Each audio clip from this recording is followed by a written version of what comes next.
We're going to be led in this conversation and organized by Barbara Chow, who we're thrilled is able to moderate this panel, and I'll let her introduce the other speakers. Barbara is currently the Education Program Director at the Hewlett Foundation, which has organized a lot of its work around this agenda for deeper and more meaningful learning. She came to that role from the U.S. House of Representatives, where she was a budget director, yes, and then she was at the National Geographic Foundation for a number of years. She was in both terms of the Clinton administration, both in the Office of Management and Budget, and Deputy Director for the Domestic Policy Council, and many other roles. This is a person who really understands federal policy inside and out from every angle, and the work that goes on in our schools. So I'm just thrilled that Barbara has agreed to work with us in this and lead this panel on meaningful learning. Barbara, I'm going to let you take it away. So I don't think I need both of these. I will just use this one. So it's great to see you all. That was a fantastic, wonderful, great way to start this day with that panel. And I actually have met, I'm currently at the Hewlett Foundation, which is out in California, but I have worked with so many of you, I think, in Washington, D.C., and we carry so many of these battle scars together that it's actually great to see you in this new role. So the goal of this panel is really to focus on the very provocative question I think raised by the speakers this morning, which is accountability to what end? I mean, what are the purposes to which schools should hold themselves accountable for? What does that mean for teaching and learning, and how should progress in student achievement be actually measured?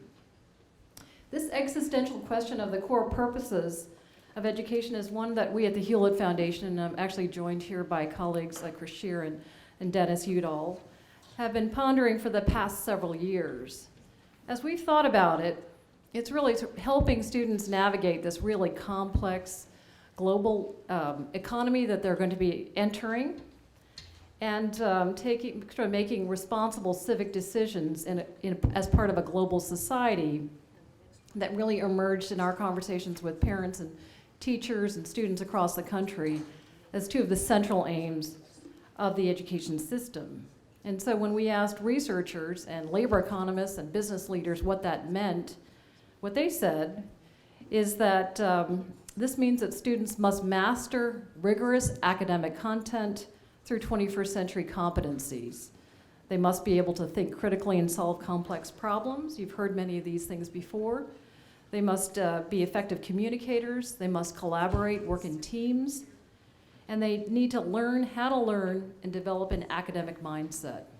We have called this, because that's kind of a lot of words, deeper learning for short. But if this sort of deeper, more meaningful learning really is the goal of the education system, or should be, arguably our current accountability system is falling significantly short of that mark.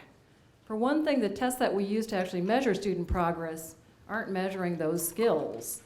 Instead, as you heard from Linda, as we've kind of looked at this, most state tests measure a pretty low level of skills with a primary emphasis on sort of procedural understanding. For another, the incentives of the current accountability system, which leads to a focus on compliance, sorting, and sanctioning, are inconsistent with the very skills that we want our students to develop. That is the ability to solve unstructured problems built on the collaborative exchange of ideas. So fortunately, this is absolutely a terrific time to be talking about accountability, or a new form of accountability. The No Child Left Behind Act, as you know, has actually sort of seriously overdue in terms of its reauthorization. And as a result, states and districts across the country have taken it upon themselves to actually reinvent what accountability should look like. And so here to discuss kind of how these ideas are actually playing out across the spectrum, we have a really outstanding panel representing every level of the education system, from the federal level to students. We'll first hear from Congressman Mark Takano. He's one of that rare breed actually in Washington, D.C., which is an educator who works in policy matters rather than policymakers who work in education. He comes with 23 years of experience as a teacher in San Bernardino. He was just elected to Congress in 2012. He serves on the House Education and Workforce Committee, where he's made education a centerpiece of his own work, advocating for a K-12 system that prepares students to compete in the global economy through an emphasis on science, technology, engineering, arts, and mathematics. So Congressman Takano, let me just kind of introduce the rest of the panel. We'll be followed by Paul Leather. He's the Deputy Commissioner for Education in New Hampshire. And then we'll hear from Gemma Venuti. She's a graduating senior. Congratulations, Gemma. From the Urban Academy, and which participates in something called the New York Performance Standards Consortium, which is a very different form of assessment. And finally, Dr. Dallas Dance. He is the superintendent of the Baltimore County Public Schools. So first, we'll hear from Dr. Takano, and then we'll actually have an opportunity to hear from others from the panel, and then we'll open this up to you, so be kind of ready for your own questions. Congressman Takano. Can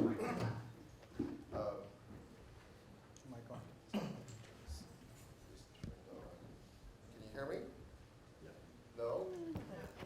Maybe this is not working. Use your TV voice. Can you hear me now? Yeah.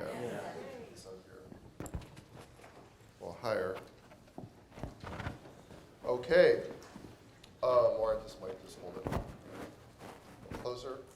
Is this okay? Yeah. Okay. So, I'm sorry, what did you, Barbara. Barbara gave me a promotion. I am a congressman, but not a doctor. I do have a master's in fine arts, maybe one of the few members of Congress that holds that sort of degree in interpretation. But I do not have a PhD or an EDD or anything like that.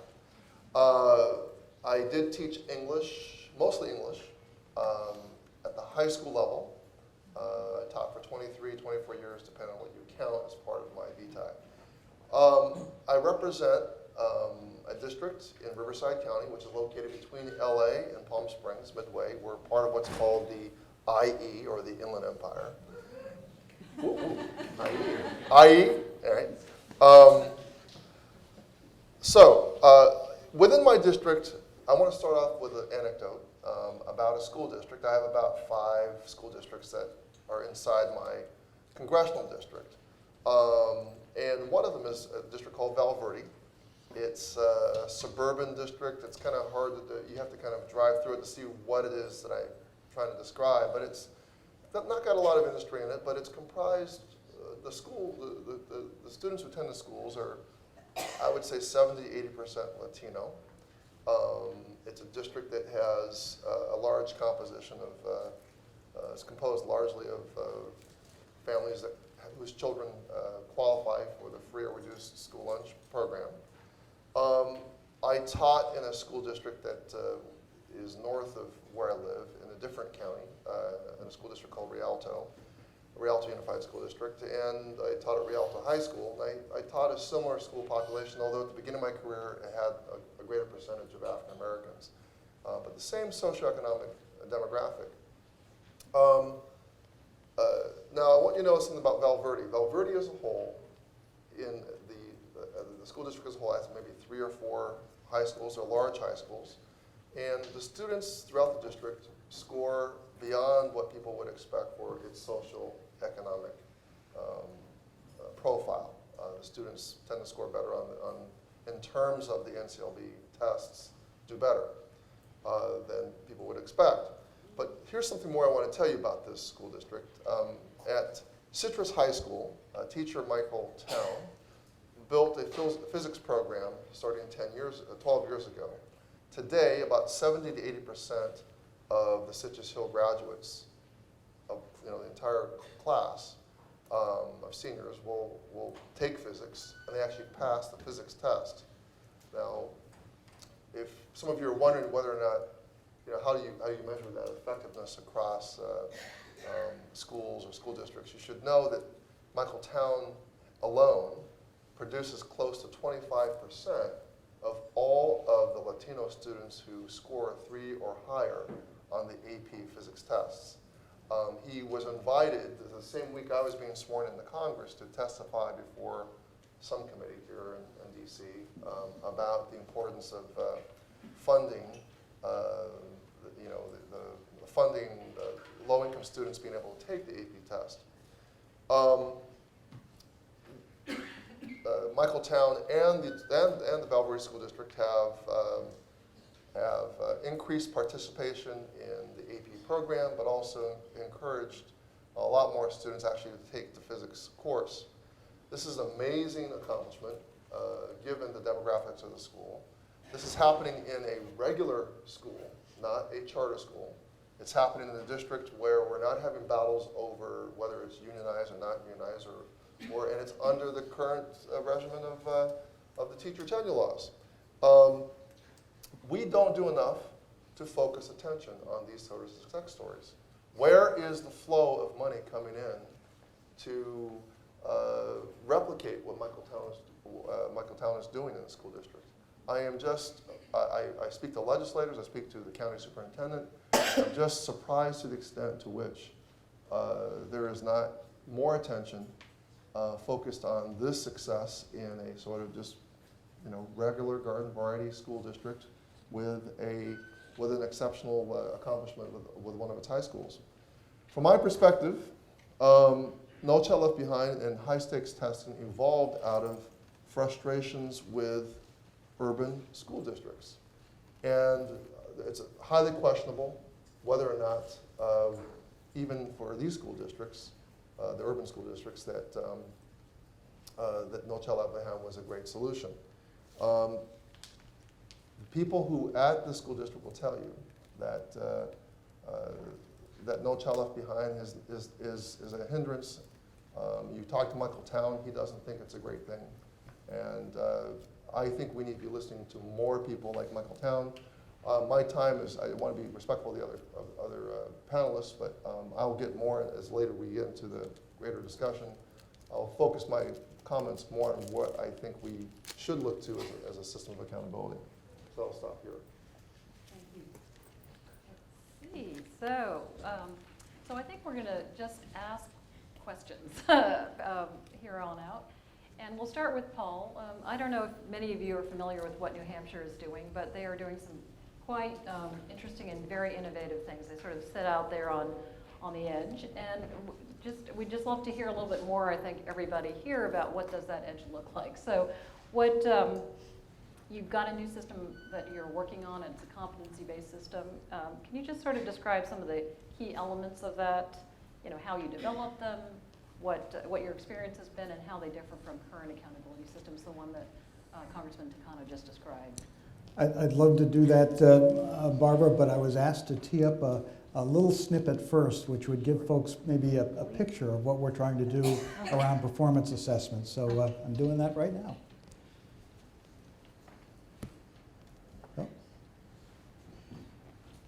I just realized I just need to think deeper instead of just, thinking on the surface, like go beneath the surface so I can understand it.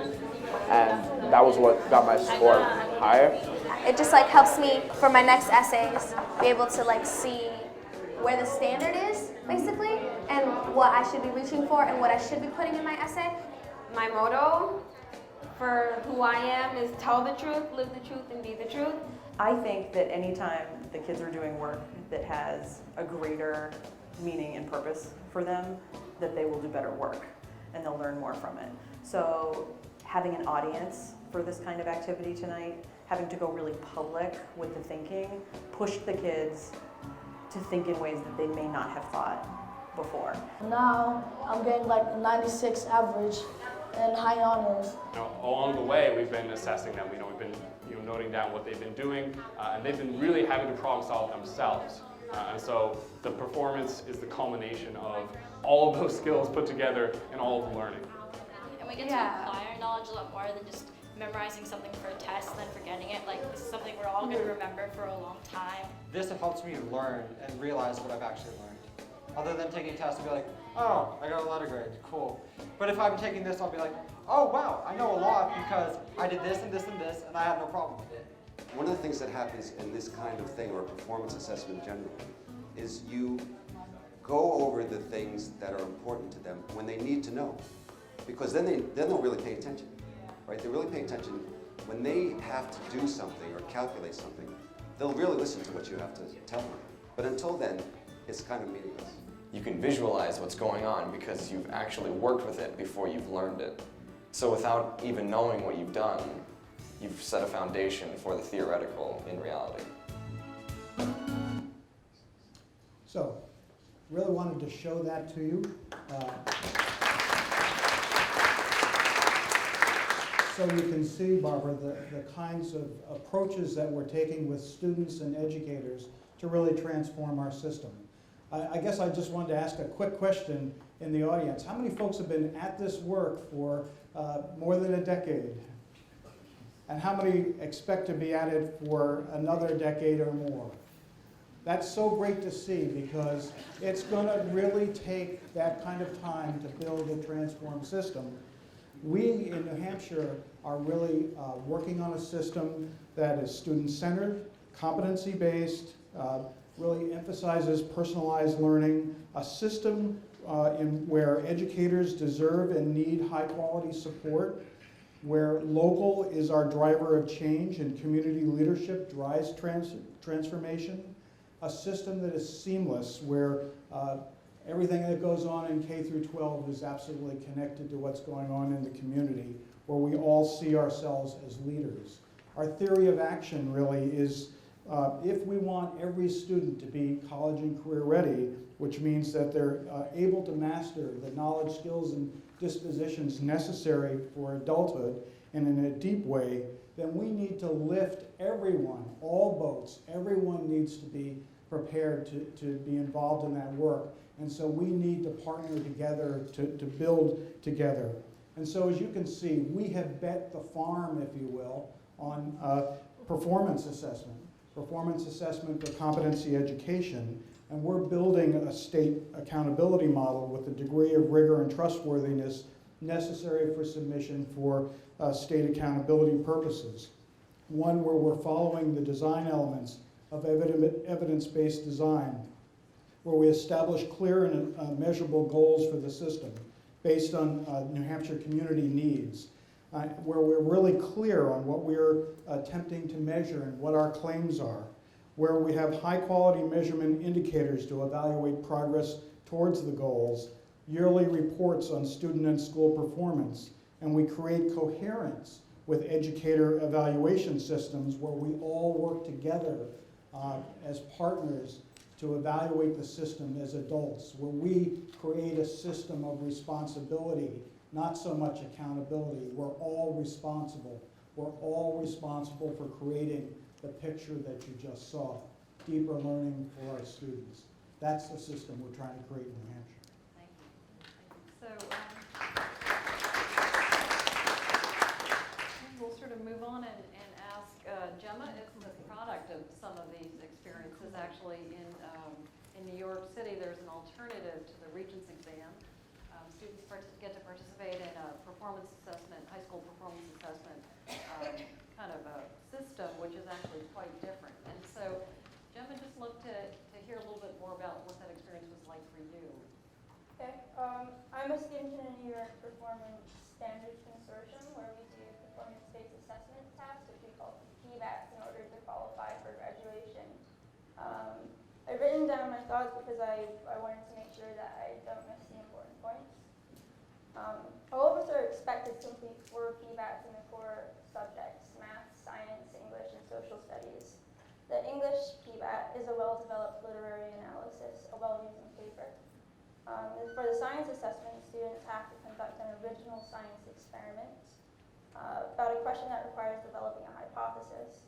They have to do the experiment, they have to write a lab report on it, and then they have to defend the project in a discussion with a team of people, including a real scientist.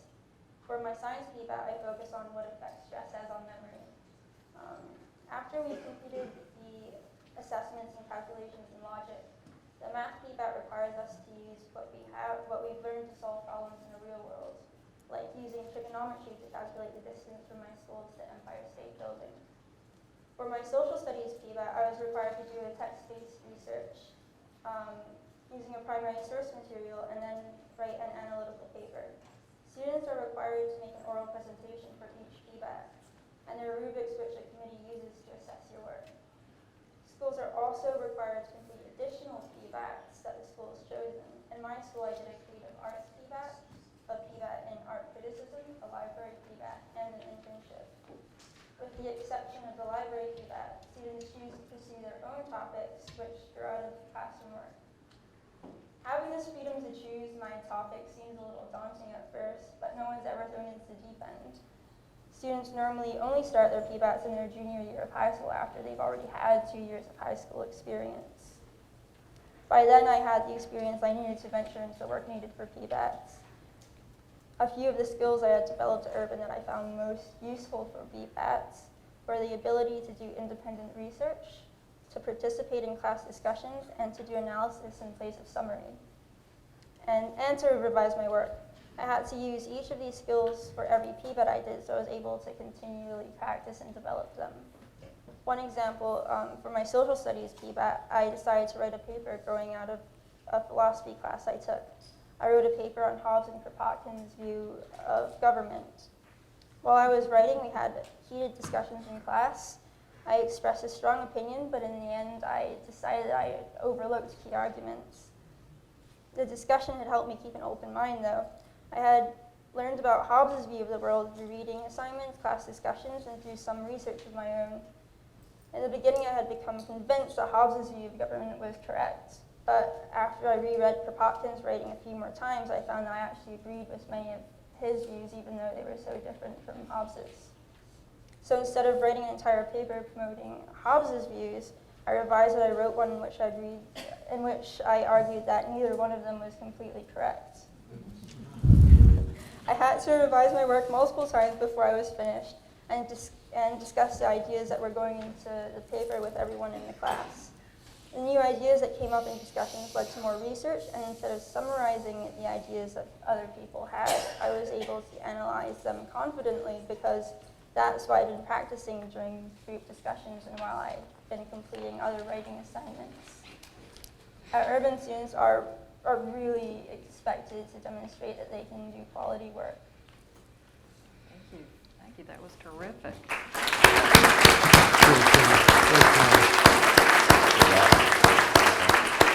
Let's ask Dr. Takano, Congressman Takano, what his views are about whether Hobbes is right or not in terms of his government, his views of government. But we'll delay. We'll give him a chance to think about that. Well, just we know from the Republican primary that life is nasty, brutish, and short. It is. Yeah. Very interesting. So, Dr. Dance, he's, again, the superintendent of schools in Baltimore County, and has actually focused a great deal on making sure that every student actually graduates from high school, and has had actually huge success in doing so. So he had I think last year, a huge surge in the 2013 graduation rate. Congratulations on that. You've also participated as part of a member of the large county-wide and suburban district consortium, which actually just recently put together a new proposal for accountability. Could you describe some of the elements of that proposal, and also what has led to the success in your own school district in terms of graduation rates? Thank you, Barbara, and good morning to everyone. Dr. Darlingham, and thank you so much for this and the work that you're doing with SCOPE. As superintendent of Baltimore County Public Schools, which is literally a horseshoe around Baltimore City, we have roughly 108,000 students, 173 school centers and programs, and 19,000 employees. So we're one of the 26 largest in the country.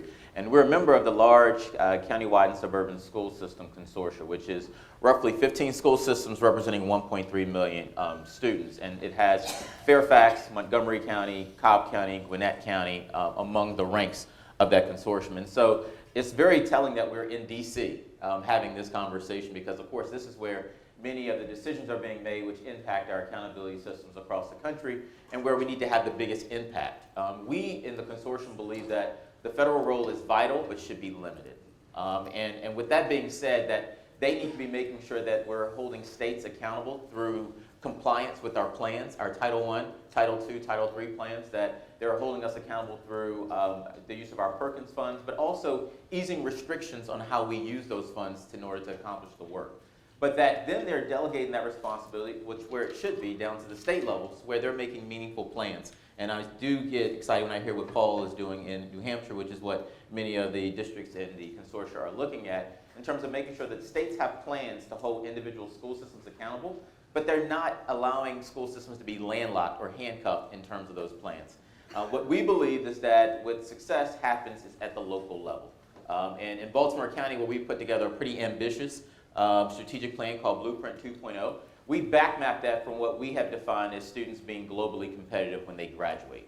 What we've said is that our theory of action is that in order for students to be globally competitive, we have to make sure that they actually have access to a digital learning environment, which means every student, every school, every community has a level playing field in terms of a personalized learning environment leveraging technology.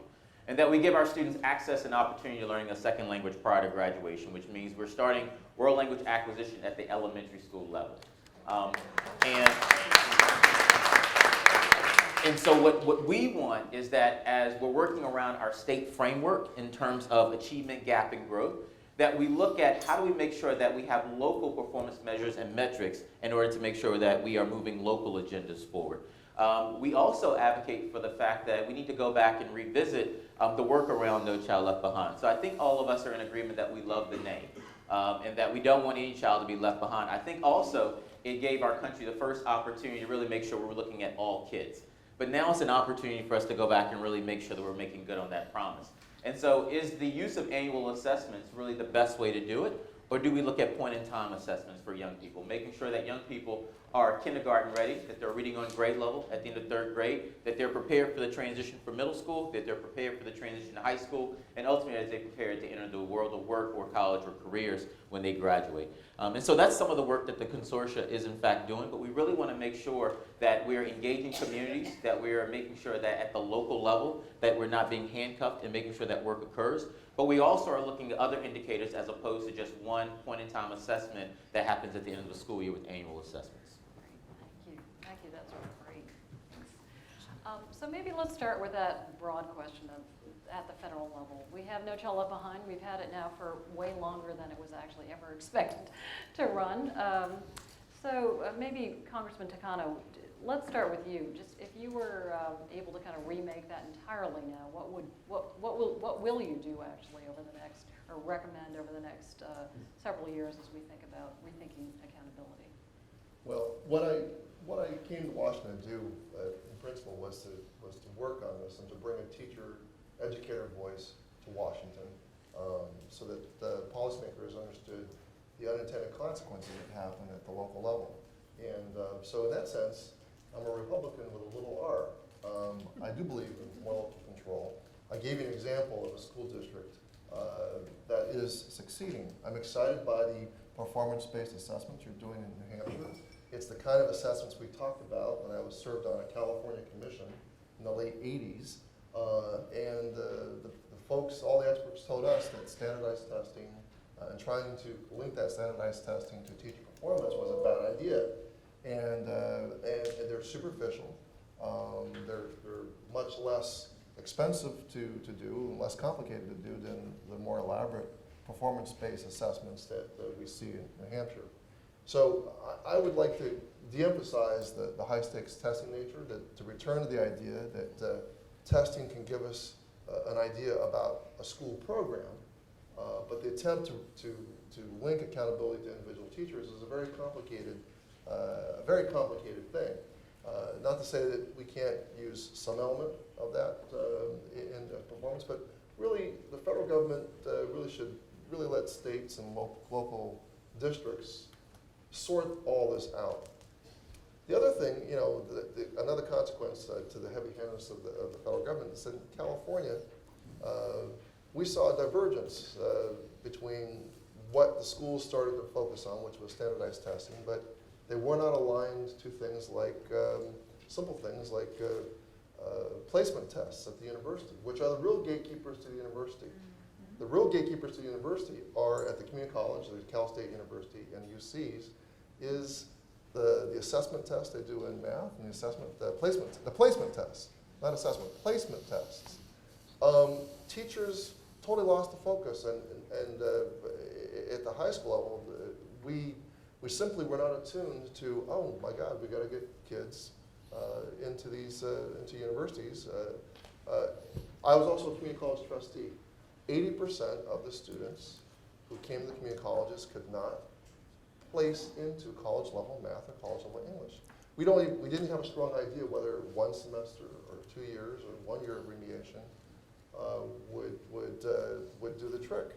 But what I can tell you, and what happened is that on these statewide standardized tests, there was an optional early assessment program given at the spring of the junior year, and you could opt into it. But that didn't even count as far as the school's AYP. That made no sense to me. The one part of a testing that really had an impact on students didn't count. I don't know about you, but if I was a junior or a senior and I knew that getting into this placement test, doing well on it, meant that I could actually place in the college level English, avoid the cost of remediation classes, that would put a personal stake for me to do well on that test. But yet, nobody was focused on that. Let me just stop there because I want to be respectful of the other guests, and so I want to just raise these issues. But I would want an accountability system that would look at that simple little link between high school and university and higher education. And I haven't even begun to talk about CTE or career and technical education. I don't like to leave that out, but I think I achieved my purpose here. Thank you, thank you. Anybody else want to comment on if you could change one thing about No Child Left Behind, what would that be? Do you agree with? Absolutely, and I think that in the K-12 system, the adherence to an annual state assessment as the single measure of accountability and having to give that assessment every year. There's nothing wrong with high quality state assessments, but they shouldn't be driving the entire system. If you see the system changing itself in its design around that assessment, then there's a problem. And so we think that we could give those large-scale state assessments perhaps every few years, perhaps in elementary, middle, and high, and get a sense as to where we are as an anchor, but really support the locally driven performance assessments, which are much deeper, which can have the range of indicators that we know is so important for student development. I have to agree with Paul on that one. I loved everything he just said, everything we've been talking about as well. But to get back to what the Congressman was talking about, I think one of the things I would love is this whole definition around college and career readiness, to make sure there's a link between what's happening in K-12 and what's happening at 2- and 4-year institutions as well. So one of the things that we've been able to do in Baltimore County, because we have such a strong partnership with the Community College of Baltimore County, is that we've been able to leverage dual enrollment opportunities for young people to where they're sitting in English 11 and English 12, but they're also working on English 101 and English 102 as well. So as you're looking at students in terms of their placement into English and math courses the first and second year of a community college experience, they've already gained the credit because the same courses are being taught at both institutions. But we would love for there to be some type of link and being able to ease some of the restrictions from the federal regulations that we have to where we can use some of those dollars potentially to be able to further those career and college readiness opportunities for young people. Well, thank you, Superintendent. One of the areas where, oddly enough, that I find myself in agreement with Secretary Duncan, where we seem to have a common language, is the idea of more concurrent enrollment programs, whether it's early college or middle college. And I believe that discussion could lead us to an effective backmapping of what it would take. Backmapping meaning if we have early college or middle colleges, what would it take for us to prepare students further back in the earlier grade levels to achieve that? I believe that if we assess students in the junior year, in the spring of the junior year, and we can place them into college level English classes, that they should be able to get into that English class the following year. I think there's there's a high level of promise with regard to looking at, and by the way, we talked about how to, so if you're successful in getting students to do college level work, say by junior or senior year, you should get federal help for that, especially, so if a Pell Grant, you have a means test to qualify for that Pell Grant, you have a school system, a high school with a large number of Pell, if they were going to college, Pell Grant eligible students, maybe that flow, there should be a flow of money from the federal government to your school, so you can do things like reduce your class size and do the seminar type educating that would make you even more successful. Those are some ideas, and the Secretary is open to those sort of ideas.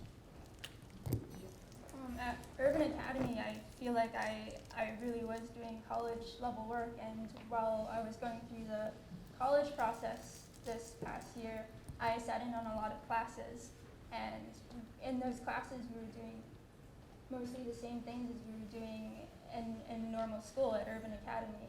But before Urban Academy, I went to another school that did a lot of standardized testing, and those classes were not similar to the college classes I sat in on this year. We never really had discussions. A lot of the classes were actually test-taking strategy classes, even though it was a global history course or an English course. And those classes were really not interesting to me. In Urban Academy, when we were doing class discussions and when we were able to latch on to topics that we were really interested about, the classes became really good. They became fun, and people remembered the discussions they would discuss. They would continue to discuss after class and after school, and we remember them for a really long time. Discussions in one class might come up in another class because kids were still interested in them, kids still remembered what was said. Thank you. So actually, let me just ask one more broad question that I'd love for you to be thinking of your own questions, and that is just balancing innovation and equity and accountability. So No Child Left Behind was, as we all have kind of heard and remembered, was created in response to vast inequities between states and within districts, and it kind of exposed that, and it was successful in doing that. It also created a lot of unintended consequences that we're living with today. So as we sort of kind of return to an era which is a lot more diverse, where states actually end up doing many different kinds of things, where innovation is flourishing and districts are doing things, such as yours, we know that states are at different stages. They provide vastly different resources for students, and not every district is lucky enough to have a Dr. Dance as their superintendent. So how do we sort of balance these sometimes competing values between sort of equity and innovation? Let's just take that one. Any thoughts about that, Paul? Barbara, I think that's really the key question in transformation. We talk about No Child Left Behind, we need to move beyond it, all of that, but we need to also be respectful of the successes that occurred in No Child Left Behind. And to me, one of those successes was transparency and providing information regarding how students were doing, regardless of where those students came from and what their backgrounds were, and placing really necessary supports to assist students. Now, we haven't been successful because I think what we left out of that equation was the deep, rich instructional practice. But with that said, there's no reason why we can't keep the issue of transparency, that we can't provide the kinds of information to our parents, to our communities, to our states, and to even the federal government in a way that can be respectful of what's going on in the community. So I would just say that if as we build this forward with the new systems that exist today, this will be very possible, but it doesn't need to completely drive the system as it has to date. I just want to, I'm forgetting your name. Gemma? Gemma, what you described, your contrast and experience between the school that you now attend and those you attended before, even in other courses, whether it was social studies, that the testing regimen drove test-taking strategy. That's what I saw happening happening in classrooms, that suddenly Xeroxed reams of paper, drill and kill, the things we knew would cause a disengagement with learning. Really stupid things were beginning to happen because of the kind of things that were happening in policy and the kind of engagement that you experienced. So, we have to have an assessment regimen that encourages and rewards the kind of engaging curriculum that you now experience at your school. And so I find a lot of promise in returning to the idea that one of the more promising ideas I see in education is this concurrent enrollment, the concurrent enrollment strategy, where we look at teachers with deep knowledge, who have advanced degrees in their subject areas, yet who are also able to work with these age groups. Well, it's interesting because the law in and of itself really did draw attention to what we wanted students to know and be able to do, but what it also did was allow us to really focus on around this issue with teacher quality. Now, we also have our own internal issues with the definition of highly qualified and so forth, but if we really want to impact student engagement and student learning in the classrooms, then we have to make sure that our teachers are supported and that any level of accountability that we actually come up with is not a punitive one, but actually is built on teacher development and support. And before I was recruited to Baltimore County, we did some amazing work in Houston, really working around teacher professional development and individualized teacher professional development plans. And since I've come to Baltimore County, what we've looked to do is making sure that we've actually supported all of our new teachers, teachers who might be struggling, teachers who are in the middle, with this whole initiative around peer assistance and review. And there are several school systems that have done that work before, and Montgomery County being one of them, which is one of our neighbors. But really what we want to be able to do is just to be able to ease some of those restrictions, again, on the use of Title II dollars, to make sure that we're supporting teachers so that ultimately they're supportive of their students. But what I've seen is that the accountability systems that states have been able to create under NCLB, because we're trying to fit this one-size-fits-all, we're getting away from teacher development and support, which is actually leading to unintended consequences in the classroom with students. Could I just add one more thing? Gemma comes from a school where the leaders of the school had to fight a war to create an innovative space to have the deep kind of learning that she described. That we can't have that anymore. We have to create space for innovation, for deep learning. We have to build that into the system. We have to provide opportunities for that. I feel so strongly about that. I see Ann over there. She works so hard to make this happen. We have to make this happen throughout all of our systems.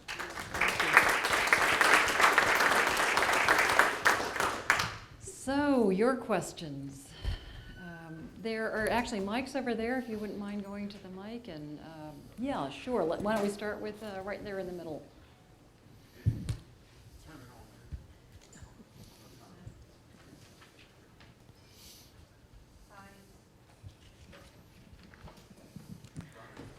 Hi, my name is Debbie Apramala, and I'm actually from New Hampshire. My big elephant in the room is when everybody is using the term every child. My child faces challenges every day, and in the conversations, I'm not hearing support of meaningful learning for children who probably can go on to college, but the supports are not there for the teachers or the child. So why aren't we including that conversation here today?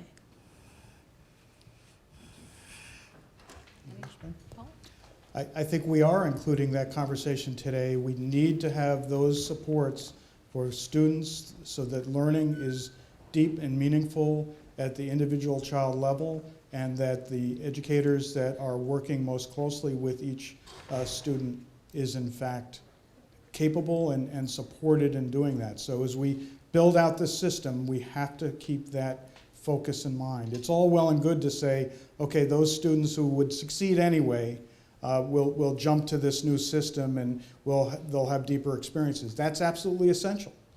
But at the same time, this is an educational system where each and every student matters, and we need to find ways to support each and every student in that process. Jim? I think that the PBAT system that happens at Urban is an answer to that.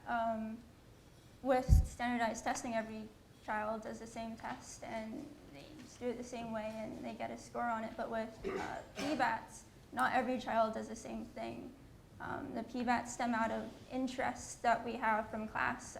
So with my science PBAT, I was really interested in the effects of stress on memory, and I was able to build on that and do my own project on that, and my interest led me to do what I thought was really good work at the time. My friends, they did completely different things. It was from, those things were from topics in class, but we were all still able to pass and do good work on that. Great, thank you. Other questions? I saw lots of hands, so do you want to, if you could just introduce yourself and then speak into the mic, that's great, thank you.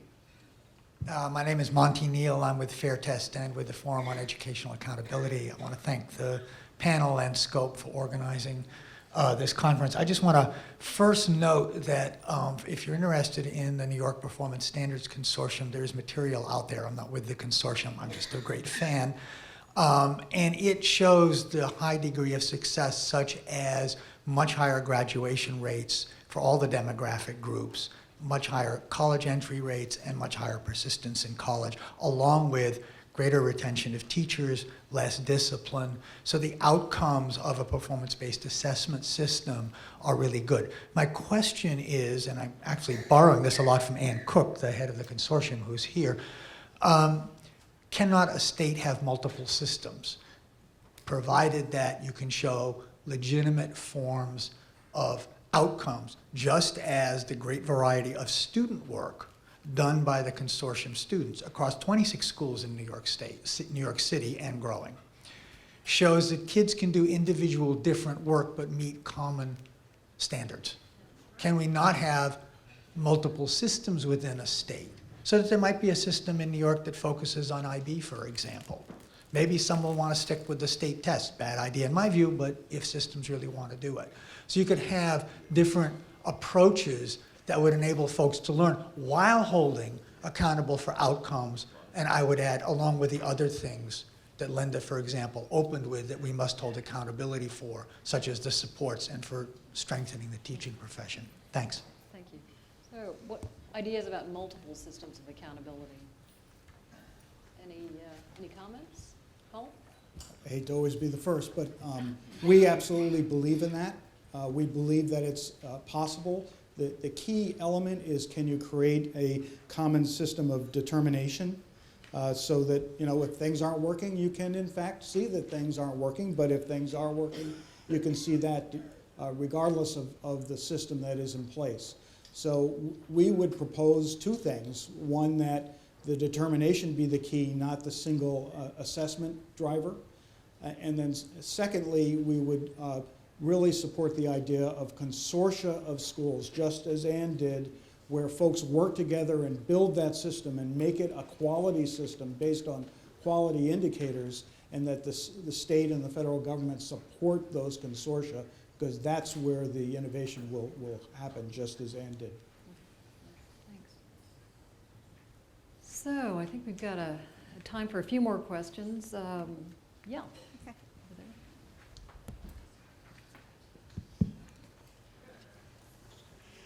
Good morning. My name is Ellen Adornetto, and I represent the Ohio Education Association today. But within that perspective, I'd like to also offer that I'm a teacher of 22 years in a small rural school who watched as we had death by 1,000 cuts. And one of the comments that Linda made at the beginning, if I can be so bold as to call you Linda, she talked about assessments that inform and direct. And in my opinion, that's the only good type of assessment, that it informs and directs. That second part seems to be lacking in so many policies, state and nationally, that we're not looking at it and letting it direct us for the benefit of the students. We're really good at naming it, blaming it, but we're not very good at saying, how are we going to make this better for our students? And from my perspective as an educator, I need resources. So when I give an assessment and I know that student is not reading on grade level, I don't have the resources, speaking from my perspective, in a rural area to give them the interventions they need. I work a lot harder. My colleagues work a lot harder. We try to reinvent the wheel. We need the resources. And I'm sure no one ever comes to Washington and says we need more money. But and that's the reason many of us jumped on Race to the Top, is because we couldn't afford to say no. So I hope you just take those into consideration. Thank you. Yeah, thank you. Actually, I think the next panel or one shortly after is focused just exactly on this topic of resource accountability. So the perfect segue to that. Let's see, I think maybe last question, and then I'm just going to give the panel a quick chance to have some final comments or. Yes, my name's Amy Yamashiro, and I'm with the Arlington Partnership for Children, Youth, and Families. But I also had been doing a lot of work with assessment development. And one of the questions that I would like to pose in terms of having the multiple systems of accountability is going back to school and state level accountability being more of a randomized sample, so that it's reducing the burden on schools, states, and students, so that at the federal level, that's all they need is a sample. And not every year. But in terms of the multi-year, every year, universal assessment, having this sort of performance-based assessment where you're providing the professional development to teachers to do something that's meaningful for themselves as professionals and for the students that are learning, that's where we want to be pumping in a lot of the dollars to provide that sort of assessment and accountability system where it makes the difference for learners and educators, rather than having it go to publishers and, follow the dollars and you know where it's happening. And so really, if we can start disaggregating the way the system is working and what people like the Secretary of Education needs, he will get what he needs and everyone else can get what they need if we can start parsing it out like, what the person from Fair Test was saying. It's possible to do it and reallocate the resources where it makes the most difference. And so I'd like to know what are some of the thoughts that are bubbling in your mind about what are some next steps are so that we can help you. Great, thank you. So I think we're just about almost out of time. Let me just give the panel one last opportunity, kind of last words here, comments on anything that you heard or anything else that you hadn't had a chance to say what you wanted to say. Starting with Congressman Takano. Oh, okay, great. I'll just comment a little bit on that last question because I think it relates to what I want to say. I think I'm a little confused by the multiplicity of assessments. I do believe that we shouldn't necessarily test every year. It does put a big burden on things. We need to use testing in a way that evaluates the effectiveness of a system or a program. But we can't lose sight of the fact that the public needs some way to judge the effectiveness of the schools, and I think we have to focus on that. I agree. I think I'm agreeing with the superintendent about this connection between at the university level, these assessments. The University of California, the community colleges, they wring their hands over how much of their budget that they got to devote toward remediation. And I think we have to take a slice out of remediation. We do have to focus on what is it that the higher education expecting? What are they expecting of our students? And I think we can't lose sight of the fact that we've got to move the needle on how many students are passing that placement exam, how many of them are college ready, and then we also have to get a grip on what does it mean to be career ready, and that we can't put all our eggs in the basket of having everybody prepared for college level English or college level math. That a lot of our students are going to be best served by being able to be job ready.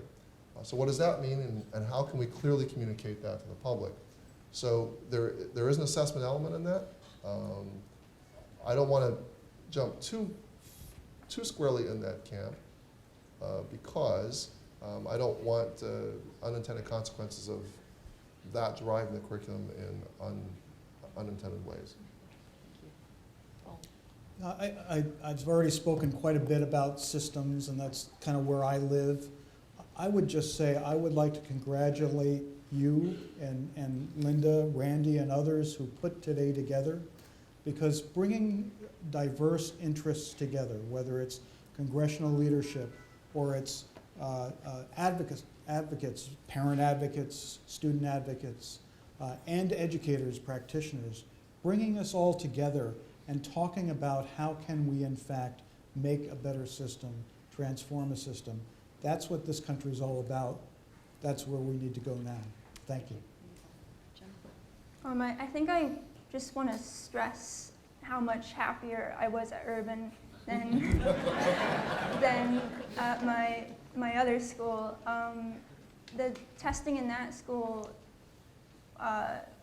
created a lot of bad competition with the other kids. People would wave their test scores in people's faces when they got 90s or really, really high scores. The kids who scored in the 70s or below were considered stupid, and no one would want to be in a group with them in science class or in any other classes. Kids would come into school crying on the day of the test, and other kids just wouldn't come. I wouldn't be able to sleep the day before a big test was going to happen. And like the girl on the plane said, it's terrifying to know that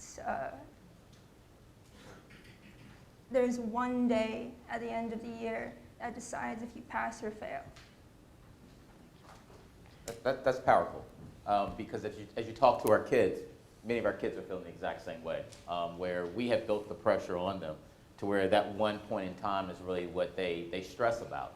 And going into a third grade classroom and seeing them for the first time having to have that burden of stress on them, that's something that we have to make sure that we keep in our minds. A couple of key points as I close.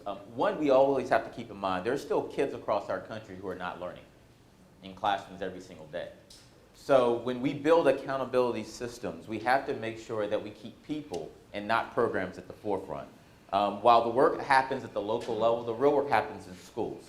So our principals are the big influencers in our schools, but teachers are the most important. So they have to make sure they have the skills, the support, and the resources to be able to do that work every single day for young people. So while we are at the superintendent and above levels creating all these policies and making all these decisions, we always have to keep in mind the boots on the ground to make sure they have what they need in order to do that work. The other thing, too, is that we have to watch our words as educators, because I go plenty of places and folks think that we're skirt-tailing the idea where we don't want to be held accountable. We do want to be held accountable. We believe that we need to be making sure that kids are growing at least one academic year in every single classroom. But some of our words we need to make sure we're watching, because some folks are trying to use that against us, saying that we don't want to be held accountable, which is the opposite of our purpose. So as we leave conferences like today and we're all geared up, we want to do work, let's make sure that we move from words to action. And we have next steps that will actually drive the work for young people all across our country.